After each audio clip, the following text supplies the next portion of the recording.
হয়, এই মুহূৰ্তত মই উপস্থিত আছো যোগীগোপাৰ কটাছবাৰী আৰু কটাছবাৰীত দীৰ্ঘদিনৰ পৰা কিন্তু পশু চিকিৎসাৰ ক্ষেত্ৰত কিন্তু এক প্ৰকাৰ সমস্যাত পৰিছে গাঁওবাসীয়ে। কাৰণ কটাছবাৰীত দীৰ্ঘদিনৰ পৰা যি পশু চিকিৎসালয় আছে বন্ধ হৈ আছে। আৰু মোৰ সতীৰ্থ এক দৃশ্য দেখুৱাও যে এই মুহূৰ্তত ক'ব লাগিব যে হাবি জংঘলৰ মাজত এটি পশু চিকিৎসালয়, কাৰণ দীৰ্ঘদিনৰ পৰা যি বিভাগীয় কৰ্তৃপক্ষৰ অমনোযোগিতাৰ বাবে কিন্তু এতিয়া বন্ধ হৈ পৰিছে, যাৰ ফলত কিন্তু এতিয়া হাবি জংঘলে আৱৰি ধৰিছে এই পশু চিকিৎসালয়খন। আৰু যাৰ ফলত কিন্তু স্থানীয় ৰাইজসকলে কিন্তু লোকসকলে কিন্তু এতিয়া যথেষ্ট সমস্যাৰ সন্মুখীন হৈছে নিজৰ পশুধনক লৈ। কাৰণ যিকোনো বেমাৰ আজাৰ হ'লে পশুধনৰ কিন্তু এতিয়া দূৰ দূৰণিলৈ যাব লগা হৈছে, কিন্তু বিভাগীয় কৰ্তৃপক্ষ কোনো ধৰণৰ কিন্তু গুৰুত্ব প্ৰদান কৰা নাই, যাৰ ফলত কিন্তু এতিয়া বন্ধ হৈ পৰা যি পশু চিকিৎসালয়খন আছে, চিকিৎসালয়খন এতিয়া দৰাদিনৰ এতিয়া কিন্তু হাবি জংঘলেৰে আৱৰি আছে। আৰু মই কিছু স্থানীয় লোকৰ পৰা কিছু কথা জানিম।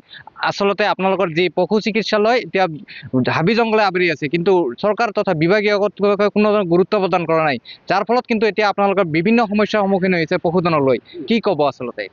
আচলতে কথাটো আপুনি কোৱা কথাটো একদম সত্য কথা।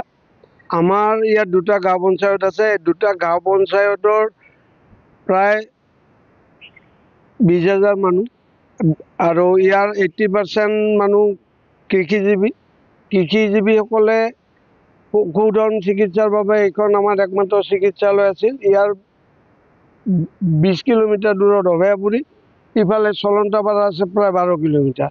গতিকে পশুধনক লৈ আমাৰ এই অঞ্চলৰ ৰাইজ মানে সমস্যাত ভুগি আছে।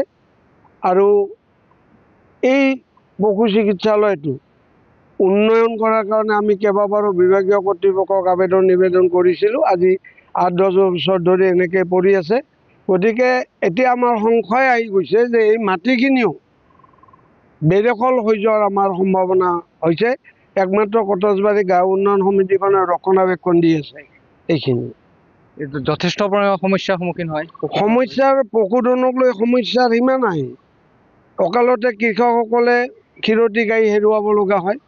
তেওঁলোকে এজনী ক্ষীৰতী গাই হেৰুৱালে এজন কৃষকৰ বহুত ক্ষতি হয়। গতিকে সমস্যাৰ সীমা নাই, সেইটো অসীম হৈ গৈছে। ধন্যবাদ জনাইছোঁ। দেখা হৈছে যে যি কটাছবাৰী গাঁৱত আছে, এতিয়া কটাছবাৰী গাঁৱত কিন্তু দীৰ্ঘদিনৰ পৰা এতিয়া পশুধনক লৈ সমস্যাৰ সন্মুখীন হৈ আছে। কাৰণ এই যি পশু চিকিৎসালয় আছে এতিয়া কিন্তু হাবি জংঘলৰ মাজত আৱৰি আছে। মই আপোনাৰ পৰা জানিম, আচলতে চৰকাৰে বিভিন্ন আঁচনি গ্ৰহণ কৰিছে, কিন্তু কৃষক বা সাধাৰণ জনতাৰ বাবে কিন্তু যি পশুধন আছে, পশুধনৰ কিন্তু এতিয়া বেমাৰত কিন্তু এতিয়া বিভিন্ন সমস্যাৰ সন্মুখীন হৈ আছে। তাৰপিছতো কিন্তু চৰকাৰে যি আঁচনি আছে, কিন্তু পশু চিকিৎসালয় কিন্তু মেৰামতি বা পুনৰ জীৱিত কৰাৰ কোনো ধৰণৰ ব্যৱস্থা কৰা নাই। কি ক'ব আচলতে চৰকাৰক? এই সমস্যাটো আচলতে আমাৰ দীৰ্ঘদিনীয়া সমস্যা, আজিৰ কথা নহয়। এইটো মোটামুটি বছৰ ধৰি আমাৰ পশু চিকিৎসালয়খন মোটামুটি এৰাবাৰীত পৰিণত হৈছে। এইটো আচলতে প্ৰস্তাৱিত মানে এতিয়া মানে অভয়াৰণ্য হ'ব লাগে এইখন, এনেকুৱা এটা অৱস্থা হৈছে। অথচ এটত অঞ্চলৰ মানুহে পশুধনৰ যিকোনো বেমাৰ আজাৰ হ'লে আমি ইয়াৰ পৰা 15-20 কিলোমিটাৰলৈকে গাড়ীত ভৰাই আমি পশুধনবিলাক চিকিৎসা কৰিব লগা হৈছে। কিন্তু য'ত নেকি আমি মোটামুটি 99% মানুহে ইয়াৰে মানে কৃষি প্ৰধান মানুহ। গতিকে কৃষি প্ৰধান মানুহ মানে প্ৰত্যেক ঘৰ মানুহৰ ঘৰতেই মানে পশুধন আছে। এই পশুধনখিনিক ৰক্ষণাবেক্ষণ বা চিকিৎসা কৰাৰ ক্ষেত্ৰত আমাৰ যথেষ্ট কষ্ট হৈছে।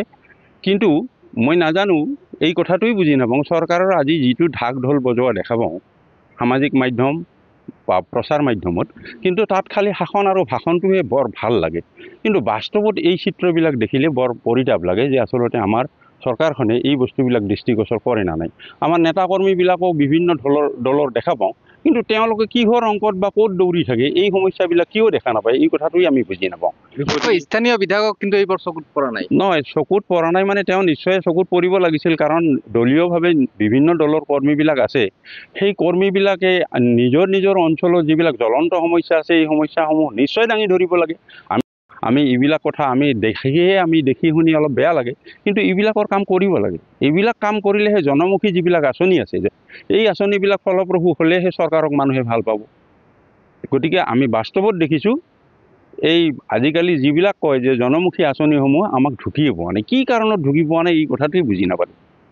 হয়, নিশ্চয় ক'ব লাগিব যে কটাছবাৰী গাঁৱত যি পশু চিকিৎসালয় আছে, ইয়াৰ পশু চিকিৎসালয় কিন্তু এতিয়া এৰাবাৰীত পৰিণত হৈছে, যাৰ ফলত কিন্তু এতিয়া স্থানীয় লোকসকলে কিন্তু বিভিন্ন সমস্যাৰ সন্মুখীন হ'ব লগা হৈছে। কাৰণ এটা কথা উল্লেখ কৰিলোঁ, যোগীঘোপাৰ নয়াগাঁও, কটাছবাৰী, বিষ্ণুপুৰ আদি অঞ্চলৰ যিসকল বিশেষকৈ কৃষিজীৱী বা আন যি অতি দৰিদ্ৰ পৰিয়ালৰ বহু পৰিয়াল আছে, কিন্তু এই যি পশুধন আছে, পশুধন কিন্তু যি চিকিৎসাৰ ক্ষেত্ৰত কিন্তু লোকসকলে কিন্তু বিভিন্ন সমস্যাৰ সন্মুখীন হৈ আছে। কিন্তু চৰকাৰ তথা বিভাগীয় কৰ্তৃপক্ষই কিন্তু এই ক্ষেত্ৰত যদি পশু চিকিৎসালয় পুনৰ জীৱিত কৰা বা পুনৰ মেৰামতি কৰাৰ ক্ষেত্ৰত যদি গুৰুত্ব দিলে হয়, যথেষ্ট পৰিমাণে এইসকল লোকৰ কিন্তু সমস্যাৰ সমাধানলৈ